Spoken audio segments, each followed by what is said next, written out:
Good day everyone, this is Seasons, and this problem is related sa normal stress and yan. The homogeneous bar shown is supported by a smooth pin at C and a cable that runs from A to B around the smooth peg at D.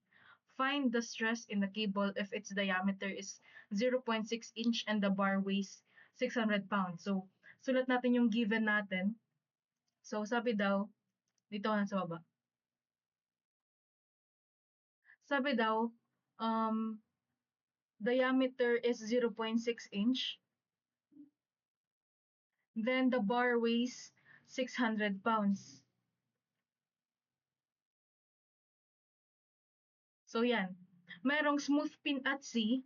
So ibig sabihin may dalawang forces na apply dito or support dito, which is the normal force and the vertical force. So ito yung CX natin, ito yung CY. Tapos, since makikita natin sa figure is merong merong cable nagra-run from A to B. So, from A to B, so ibig sabihin papunta siya dito hanggang dyan. So, around the smooth peg at B. So, papunta dito, papunta dyan. So, ibig sabihin, mag-a-assume tayo ng tension na papunta dito. So, this is our tension. Erase na lang natin to. Then, meron ding tension dito sa B, which is this one. So, yan. Since isang cable lang sila, parehas lang yung tension sa kanilang dalawa. So, ngayon na natin, is apply naman natin sa FBD yung weight na na-apply sa sa bar. So, yung weight ng bar meron dito sa gitna 6,000 pounds. Then, ang next natin gawin is magmo-moment tayo sa anong point. So, magmo-moment tayo sa point na C para hindi na natin tong isipin itong dalawang to and maka-cancel kasi hindi naman natin yan kailangan. So, magmo-moment tayo sa C para mahanap natin yung tension natin. 0 positive clockwise. So, start tayo dito sa T. Alam natin na meron ditong slope. Since hindi siya straight line, assume natin na this is 5 feet. 5 feet tong horizontal. Then, itong na to, height na to is 3 feet base sa figure natin. So, 5, 3. So, square root of 5 squared plus 3 squared, that is square root of 34. So, yan. Follow natin yan. So, sa T, start tayo dito. Meron siyang X and Y component. Ito yung Y component. And ito yung X component. Which is, mag-intersect siya sa point C. Kasi kapag nireflect natin yung X component nito, ng T natin, is pupunta siya dito, mag-intersect siya sa point C. So, hindi nakasali yung X component. So, yung Y component na lang i-consider natin.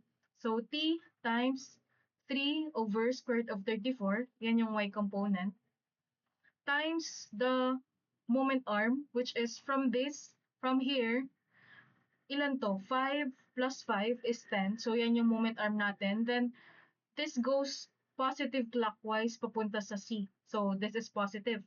Sa T naman, itong another T here is horizontal lang siya. So, plus T times the moment arm of 5. Then, yung 6,000 naman. So, this papunta siya counterclockwise. So, this is negative 6,000 times the moment arm of 5. So, input natin siya sa calculator. Ang tension natin would be 2,957.13. So, yan yung tension natin. 57.13 pounds.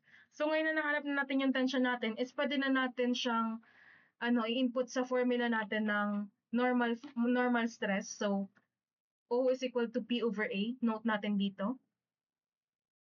Then, nakuha na natin tong P. So, ito na lang area ang kukunin natin. So, since may given na diameter tayo, is follow natin yung area ng circle since siya yung cross section. So, area is equal to 1/4 pi d squared. So, 1/4 pi, diameter natin is 0.6, input natin, squared. Tapos, that would be 0.282743.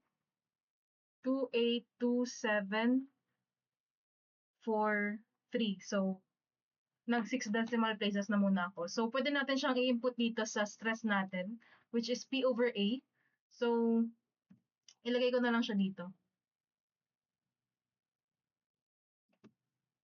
Then, yan.